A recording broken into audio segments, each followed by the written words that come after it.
So I think I found a way how to beat lower rated players, at least in my opinion and from my experience. So I was playing in the Bundesliga at the white pieces against a 1700 rated opponent. So I started off with e4 and we went into a bishop's opening. I don't know what variation this is, but I used to play this back in the day, like 2 years ago. So yeah, I go accept the double pawns, don't have the bishop here, but I do have a good idea of what to do in the position, and I just launch everything on the king side, trade off, and soon go into an endgame. The reason the queen does not take on g2 is because of the amount of play that I get after one of the rooks come in, and it's completely winning. The queen can move here, but it's just winning. I can take. I could even sacrifice the rook. This should work. Yeah, it should work. This rook sacrifice. So that's why my opponent decides to trade queens. And now we are in a rook and pawn endgame with what is it, 7 pawns. I do have double pawns, but it's too early to tell whether it's a weakness or not. So we carry on. I keep pushing my kingside pawns, just try to create some weaknesses. And with my move rook g1, I have the idea of pushing g5, breaking open. Not yet, because we're gonna have. If I do it too soon, we have to trade off a pair of rooks, which I would be worse because of my weak king. Not weak king, but my inactive king. This rook will come down to the second rank. For example, let me show you. If I play too soon, what random move can? Let's say black plays rook d7, and if I push, um, yeah, I don't like this position. Maybe after rook f7, I can take.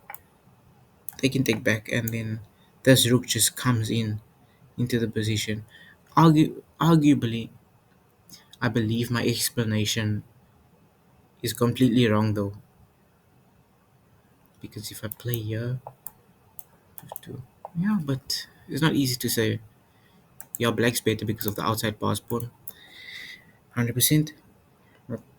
Therefore, after rook g1, my opponent decides to go and break open the center.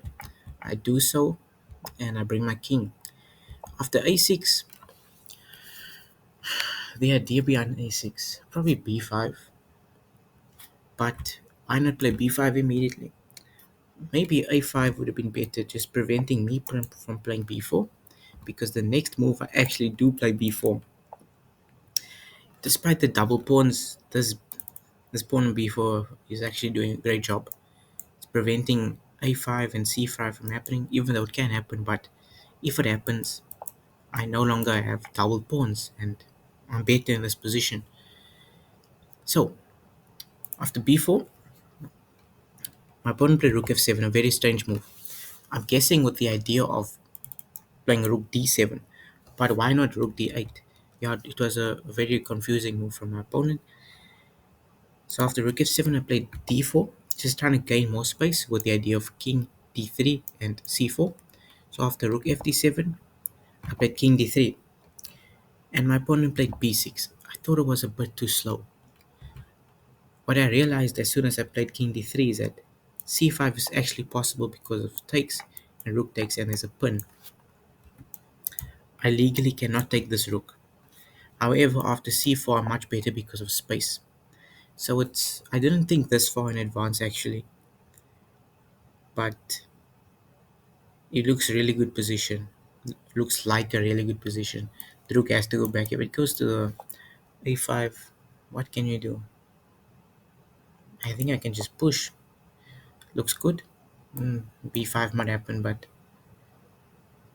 I can't argue with this position. It looks like a good position. Maybe I can play like b3 rook here, and this isn't too bad. This sacrifice. Oh no, never mind. This loses. But regardless, b6 was kind of slow. So it allowed me to play c4. The rook retreats and I break open. I decide it's the right time to break open in the position. After f takes, h takes, and we trade off, I double up on the g file. Maybe it wasn't the best decision because it is closed, semi-open. It's not closed, but it's not open either.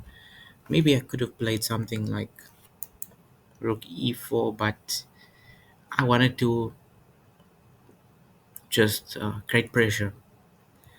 So after rook f7, I doubled up on the g file, despite there being two defenders. So after rook df6, they also doubled up. Initially, I thought they were going to give me checks. If you give me a check on f3, let's say, what can I play, for example? Let's say I play rook g2, and if they give me a check, I thought I can go up, and it's not a problem. But the main thing that the main idea behind my opponent's move, at least what I thought, was that they were going to come through the back. Sorry, with rook f1 and possibly give me checks from the first rank and maybe bail out with a draw, despite it being equal material and my opponent having the pass pawn. But okay,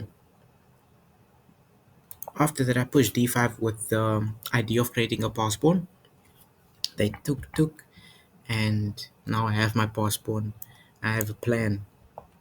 They wanted to trade off rooks, which was a mistake in my opinion because it allowed me to throw in this in between check with rook takes g7, and after rook takes, I take the pawn on f4. I'm up a pawn. It's doubled. If you look at the side, looks like Leeches is glitching, but the sparse pawn in the center is too strong. The rook is cutting off the king. It's a completely winning rook and pawn endgame. So after rook d7, my opponent played on for a few more moves, but in the end, I was able to promote my pawn and just be up a rook, and the position is completely winning. Yeah, so just being able to identify when and when not to go into endgame, especially against lower rated players, is a useful skill that I've learned over the years.